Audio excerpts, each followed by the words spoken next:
Algumas vezes, os fantasmas do medo, da ansiedade, da culpa e de tantos outros sentimentos conflituosos deixam a nossa vida nublada e chuvosa.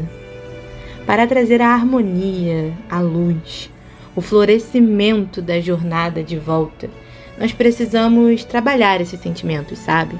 Enfrentar nossos fantasmas, conversar com eles e resolvê-los. Vamos juntos?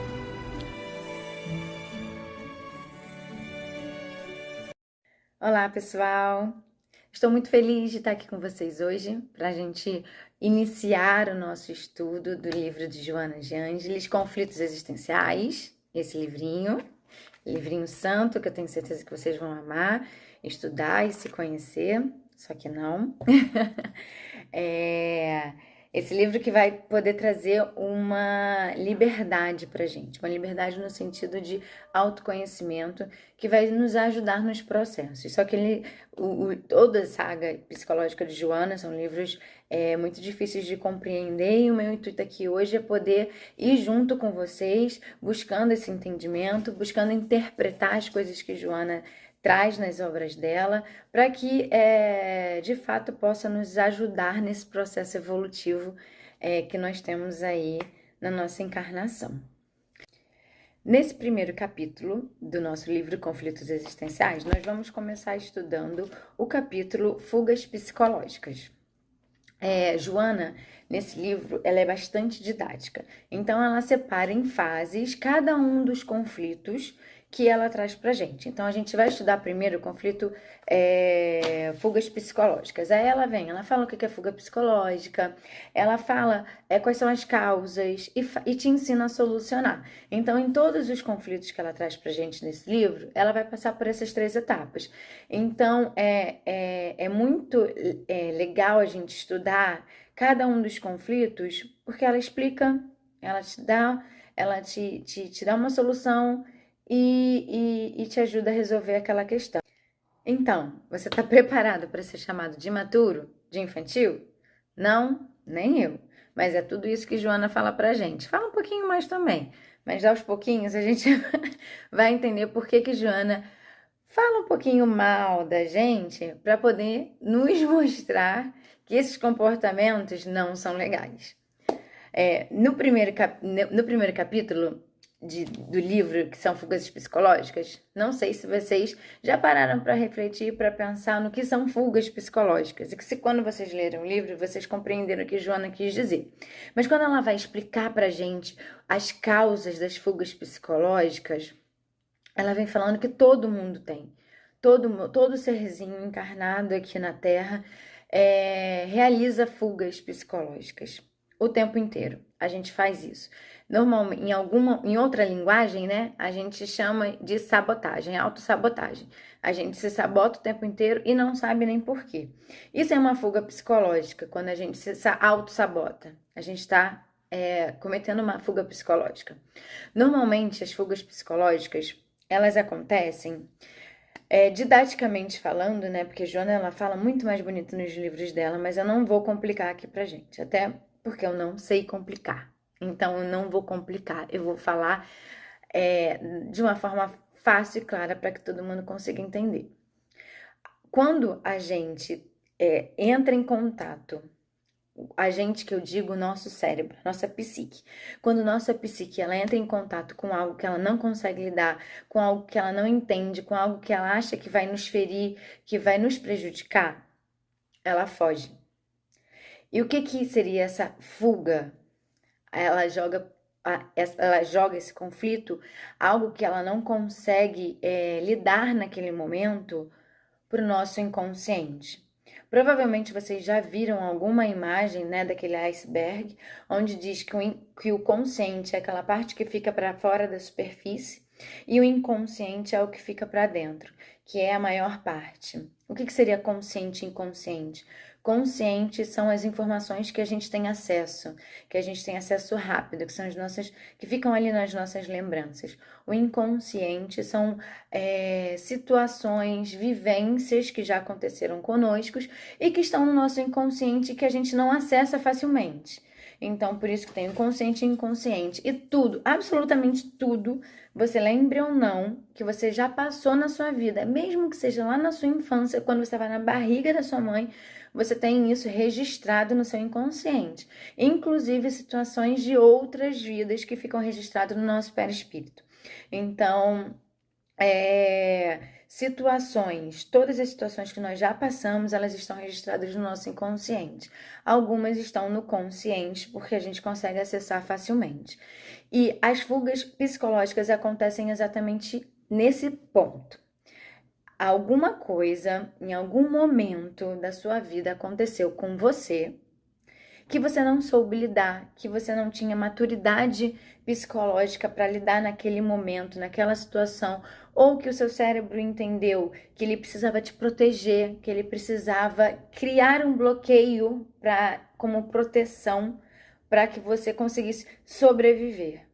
Então, o seu cérebro, ele te deu esse comando: opa, essa memória aqui é algo que, se ela se lembrar, ela não vai saber lidar, e isso pode colocar a vida dela em risco, porque nós somos seres fisiológicos, então nosso corpo funciona de forma fisiológica. Então, nosso cérebro entende que isso pode nos prejudicar, pode vir a nos matar. Ele joga para o nosso inconsciente, ele tira do nosso consciente e joga para o nosso inconsciente. Quando isso acontece, quando esses conflitos eles acontecem, quando inconscientemente nós jogamos para o nosso subconsciente, é um processo um pouco mais complexo, infinitamente mais complexo de ser solucionado do que quando nós temos algum tipo de conflito que esteja no nosso consciente. Porque quando está no nosso consciente, a gente consegue racionalizar sobre aquilo, né, com a ajuda, por isso que a gente faz terapia, porque o terapeuta ele consegue nos ajudar a entender o que está no nosso consciente. O que está no nosso inconsciente, só através de autoanálise, só através de vivências que a gente vai conseguir acessar. Aí a gente usa o termo que vocês já devem ter ouvido falar também, que é dos gatilhos emocionais. Isso me gerou um gatilho. Tá muito na moda agora a gente falar isso, né? Isso me gerou um gatilho emocional. Por quê? Porque foi algo que você não estava na sua consciência, que aconteceu com você e que te trouxe um gatilho. Por exemplo, a forma pela qual você reage a um susto, né? Alguém te deu dá um exemplo até melhor. Uma barata. Tem gente que tem medo de barata e tem gente que não tem medo de barata, né? As pessoas são diferentes. Mas por que as pessoas são diferentes? Em algum momento da sua vida, você lembra ou não, você tem acesso no seu consciente ou não, você teve alguma experiência com barata. E essa experiência pode não ter sido positiva, né? E quando ela não é positiva, isso te gera um trauma. E dependendo do nível de experiência que você tem com a barata ou não, né, isso pode ser um trauma maior ou menor. Por exemplo, você teve... vou dar uma situação hipotética. Quando você era muito criança, você não se lembra, mas você entrou numa caixa cheia de baratas. E você ficou muito nervoso, aquilo te deixou muito angustiado, te deu uma sensação horrorosa, enfim. Você pode não se lembrar dessa cena, mas isso está registrado no seu inconsciente. Clique, seu inconsciente registrou. Em outros momentos, você teve outros contatos com barata. Você não se lembra do primeiro, mas teve outros contatos e você já teve uma repulsa com barata. E você foi tendo vários outros eventos que te geraram, que reforçaram esse seu primeiro trauma. E que toda vez que você vê uma barata, seja ela grande ou pequena, te gera um gatilho emocional, que você não lembra a origem, você não sabe por quê, mas que você já tem dentro de você. Às vezes você pode lembrar da situação da caixa da barata e também te gerar gatilho. Ok, normal. Mas existem situações conscientes e situações inconscientes. Então, algumas coisas te geram gatilhos. Quando esses traumas estão no nosso consciente, eles são muito mais fáceis de solucionar. Dá trabalho, é algo que é difícil, porque todo o processo de mudança, fisiologicamente falando, inclusive, né, do nosso funcionamento cerebral, ele é difícil, mas quando a gente quer investir de fato nisso, a gente consegue. Agora, Tati, por que você falou sobre fisiologicamente ser difícil? Porque o nosso cérebro, ele é o nosso órgão, né, mais pesado e que requer mais energia do nosso corpo.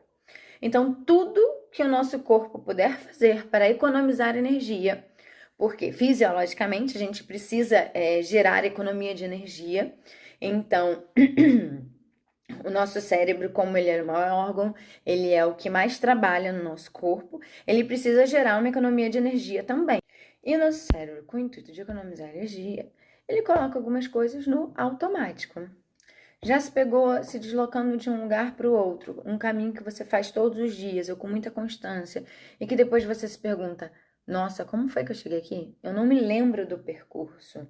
Por quê? O seu cérebro, ele já sabe aquele caminho, ele já sabe, aquela conexão neural já foi estabelecida, ele já sabe.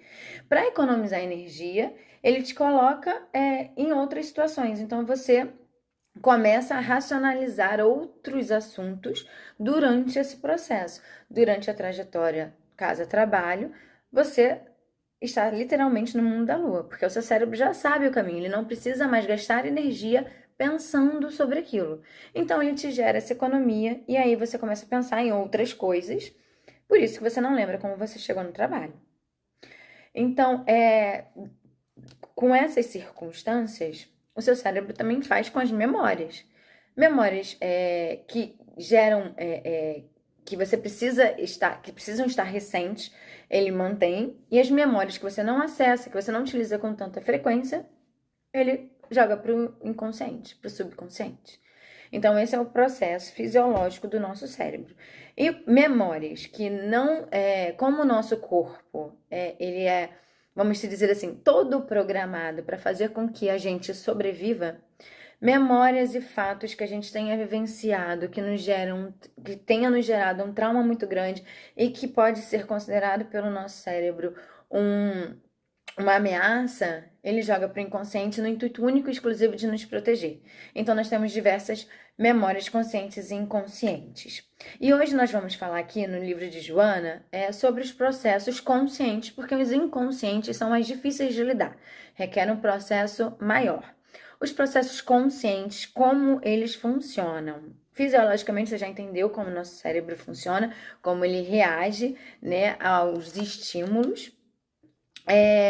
E como que nós precisamos reagir a esses conflitos que nós vivenciamos o tempo inteiro e como Joana diz, depois eu vou ler para vocês que é algo que não vai acabar para nossa felicidade, né? Tenho certeza. Não acaba. Nosso processo existencial é o do autoconhecimento. E o autoconhecimento é esse ciclo desse processo. A gente resolve um problema, entra no outro, resolve um problema, entra no outro. Calma, não precisa se desesperar. É um processo que todo mundo vai viver e que a gente realmente precisa desses conflitos para poder conseguir se conhecer. Na verdade, a gente tem que ser muito grato por todos esses conflitos que a gente vive, porque é uma oportunidade para que a gente possa conhecer a nós mesmos, conhecer as nossas limitações, nos respeitar, respeitar o outro. Então, são processos que a gente são dolorosos, são difíceis. Tenho certeza que nós gostaríamos de pular alguns processos, mas são todos muito enriquecedores para nossa alma, para nossa liberdade, né, emocional, porque isso gera um autoconhecimento. Quando a gente pega os conflitos que são enviados pela vida pra gente, a gente pega esses conflitos e a gente consegue interpretá-los de forma sábia, eles servem para o nosso autoconhecimento. Então, vamos começar pelo capítulo onde Joana fala sobre os conflitos. Vamos pegar o exemplo da barata, que eu citei anteriormente. Tenho trauma de barata, sei que tem trauma, odeio barata. O que eu faço? O que eu vou fazer para poder lidar com isso? Porque eu moro sozinha e não tem ninguém para matar barata. Ou porque o meu marido não gosta de matar barata. Ou porque eu preciso matar uma barata. Eu não tô falando que ninguém tem que matar barata porque eu não mato barata, gente. Mas tô só usando isso como um exemplo de um conflito que você precisa lidar. Você pode ou não saber a origem desse conflito. mas você já sabe, já parte do ponto de partida que você tem o conflito e você precisa agir. Então, o primeiro ponto que Joana traz pra gente é você compreender o seu conflito, assumir, pegar aquilo como responsabilidade. Isso é minha responsabilidade, esse conflito é meu, eu preciso entender o que esse conflito significa, eu preciso aceitar ele dentro de mim, eu preciso compreendê-lo, compreender o que significa para mim, me respeitar e lidar com ele, encarar. Nesse capítulo, Joana é muito incisiva nesse ponto. Os conflitos, eles viram fugas existenciais, porque fugas psicológicas, porque a gente não enfrenta os nossos conflitos. A gente não pega os nossos conflitos e olha para eles e fala assim: oi, conflito, tudo bem? Vamos bater um papo? E nem tem um meme rolando por aí que você pega o seu medo, chama ele para jantar, fala um palavrãozinho para ele e fala assim: aí, vamos conversar? É isso que a gente tem que fazer com os nossos conflitos. A gente receber um conflitozinho de presente hoje, seja o medo de barata, seja o medo do chefe, seja aquela briga com o marido ou com o filho. Pega esse conflito, olha para ele e fala: vamos conversar. O que você está querendo me dizer sobre mim? O que você significa para mim? Pro que está no consciente, pro que está no inconsciente? Pega esse conflito e conversa com ele. Conversa mesmo, faz perguntas. Qual é a sua origem? Por que eu sinto isso? Quando eu sinto isso? E começa. E aí você começa a desenrolar, começa a mexer naquela ferida. Porque só assim, só mexendo na ferida, só aceitando e conversando com os nossos fantasmas, que a gente começa o processo de autoconhecimento. Então, vamos, nesse primeiro capítulo que ela traz pra gente, da primeira parte onde ela explica, ela fala exatamente isso, que nós precisamos ser responsáveis por nós mesmos e encarar os nossos conflitos de forma honesta, sincera, né? Porque às vezes a gente mente pra gente, a gente quer se enganar. Eu tenho medo de barata, porque ela é nojenta, porque ela é um bicho sujo que vive no esgoto, é por isso que eu tenho medo. Não, não é só por isso. Se você for racionalizar, a barata ela não vai te transmitir tantas doenças assim. Ela vai transmitir doenças, sim, se ela passar na sua comida, em cima de você. Mas se a barata pousar em você, ela não vai te matar. Né? Você já ouviu falar na história da humanidade alguém que morreu porque a barata pousou em cima? Né? Ou porque a barata voou e pousou no cabelo? Ou porque... Não, ninguém morreu na história da humanidade atacado por uma barata. Já morreu de ataque de tubarão. Ok, se você falar que tem medo de entrar no mar, ponto de ataque de tubarão. Mas aí você precisa avaliar outros aspectos. Mas atacado por uma barata, não. Então começa a racionalizar o seu medo. Chama ele para conversar. Se a barata encostar em mim, eu vou morrer? O que vai me acontecer? Posso ter alguma infecçãozinha na pele, né, alguma coisinha, porque de repente ela passou em cima de algum lugar. Se tiver uma ferida, pode, né, piorar um pouco, mas eu vou no médico, eu vou me tratar. A barata não vai me devorar. Então comece a conversar com seus medos, tenta buscar onde isso se iniciou, tenta ir lá na raiz. No começo talvez você não consiga, mas de repente com o passar das análises, da autoanálise, você vai conseguindo. Então começa a se questionar sobre tais conflitos, sobre tudo, não é só sobre o medo de barata, não, sobre todos eles que surgirem na sua vida. Começa a se questionar. E aí depois você racionalizou o seu problema, você trouxe o seu problema para a realidade, você escreve, se preciso for, pontos positivos e pontos negativos do meu trauma. E aí você coloca lá, eu tenho medo de barata. Por quê? Barata é sujo.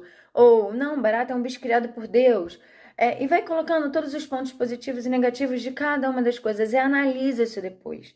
Isso pode ser um exercício bacana para você começar a se enxergar, a pensar sobre aquele medo, não só sentir o medo. A gente não pode só sentir as emoções, a gente precisa analisar as emoções que a gente está sentindo. Quando você só sente, você não sabe o que você sente, porque você não racionaliza. Mas quando você, não, deixa eu pensar, deixa eu ver o que essa emoção quer me dizer. O medo, por que eu tenho medo? Será que é um medo real ou é um medo imaginário? Alguém botou esse medo na minha cabeça? Alguém me disse que barata é sujo, que barata é isso ou aquilo, e eu acreditei e não pensei sobre isso? Então pensa. Pensa sobre esse seu conflito, reflete se faz sentido ou se não faz, se foi só porque você só tem isso porque alguém te falou. Então, quando a gente faz essa reflexão, a gente materializa a emoção, a gente materializa o nosso conflito. E aí a gente para pensar melhor. Depois, feito isso, né, você parte para lidar com isso. Ok, eu sei as razões. Tenho aqui uma listinha das razões. Agora, o que eu faço com isso? Né?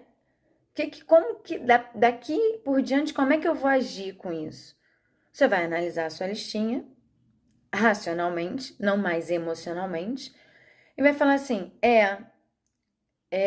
você pode chegar a conclusões diferentes da minha, tá? O que eu tô falando aqui é apenas um exemplo. A barata foi um bicho criado por Deus, ela não vai me devorar. Se ela encostar em mim, ela não me mata de imediato. Se eu morrer porque ela encostou em mim, vai demorar um tempo, mas até lá eu já procurei um médico, certo? E aí você vai, né, pegou a sua listinha, racionalizou, não vou morrer porque a barata encostou em mim. Quando eu avistar uma barata novamente, eu não vou precisar subir em cima da mesa, sair gritando, correndo, né? Não vou precisar mais fazer isso, porque eu sei que ela não vai me matar. Então eu posso ter uma outra reação a esse estímulo. E aí é óbvio que não vai ser na primeira, na segunda, nem na terceira, talvez seja lá pela 10ª vez que você aviste uma barata depois de ter feito todo esse processo. Você vai olhar na 50ª vez que seja e vai falar assim: opa, já tô aprendendo a lidar com isso. Ver uma barata não me causa um pânico inexplicável. Me causa um pânico explicável, consigo explicar por quê. Passei a compreender que não é algo que vai me gerar tanto mal. Hoje consigo ver uma barata, racionalizar e não reagir da forma que eu reagi no começo. E depois disso, enfim, é um processo. Você vai passando por todos eles até chegar a um ponto de você até conviver no mesmo ambiente que a barata, conversar com ela, como eu faço em algumas situações, confesso, vou confessar aqui, não mato barata, peço para que elas se retirem da minha casa, até porque, primeiro, eu acho nojento matar barata, segundo, eu não gosto de verdade de matar nenhum serzinho que existe na face da terra, então não faço. Mas também não recrimino as pessoas que fazem, recrimino só um pouquinho, mas... ok, se você optar por matar a barata. Só que é um processo que você vai trabalhando dentro de você até você gerar o seu autoconhecimento. Isso é da noite pro dia? Não, fique tranquilo, cada um tem o seu tempo, se respeita, vai fazendo as coisas dentro do seu tempo e de acordo com os conflitos que forem aparecendo.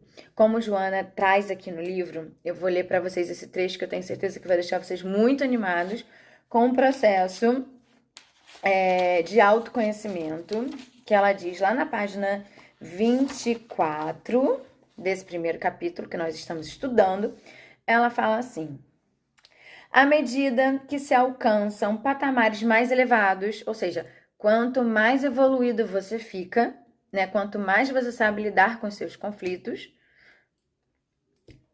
outros surgem convidativos. Aí você pensa assim: Joana, tô aqui trabalhando para lidar com um. Consegui lidar com esse um. Tu me avisa que tem outros. Tu me avisa que não vai acabar. Não acaba. Demonstrando que não existe pouso definitivo para quem deseja a plenitude. Nesse ponto você tem ataque cardíaco, né? E morre. Sem novas metas a serem conquistadas. Ou seja, é aceitar que só um conflito lá, o medo de barata, não vai existir. Você tem que pegar todos os seus conflitozinhos, colocá-los sentadinhos na sua sala de jantar, na sua mesa, conversar com todos eles e ir lidando com todos eles. E quando esses estiverem resolvidos, pode esperar, que tem uma fila de outros mais. Então, é um processo que não tem fim, é um processo que a gente está encarnado aqui na Terra, vai ter que fazer. E não vai ser só uma vez, não. A gente até queria, mas vai ter que fazer com várias vezes. Só que a vantagem é que depois que você aprende esse processo, depois que você aprende esse caminho, fica um pouco mais fácil. Fica um pouco mais fácil de você compreender. Só que a grande vantagem de realizar todo esse processo, de sentar com todos os seus conflitos à mesa e conseguir conversar com todos eles. É a sua liberdade, é o seu autoconhecimento. É você poder respirar profundamente e falar assim: opa, consegui. Isso não é mais um peso para mim. Já consigo lidar com isso de forma diferente. Isso já não é uma fuga psicológica. Agora eu consigo lidar com isso. Eu não estou mais fugindo desse conflito, disso que era um problema para mim. Isso já não me causa emoções desgastantes e desnecessárias. Já consigo lidar com isso, já consigo compreender, já consigo conviver com esse conflito. Ou simplesmente integrar. Quando a gente integra um conflito, quando a gente pega um conflito, consegue compreender ele por completo, encontrar as formas de você lidar da melhor maneira com ele, você consegue se sentir pleno. Porque aquele conflito já não te toma, ele já não domina mais a sua vida. Você não vê uma barata e sai correndo como uma louca. E as pessoas olham assim: nossa, olha como é louca. Não faz mais isso. Você já consegue pegar esse conflito, olhar para ele, conversar com ele, falar assim: vem aqui, vamos conversar. E aí você entende esse conflito, você se perdoa, você se compreende e você consegue lidar com ele, porque você fala assim: já sei todas as motivações aqui, vou agir de outra forma. Qual é a melhor forma para eu agir nessa situação? Não é sair correndo. Não é evitar que a situação aconteça. Não é deixar de viver situações, mas sim você aprende a enfrentar de forma corajosa, sincera, honesta com você mesma todos os seus conflitos. E isso é um processo, gente.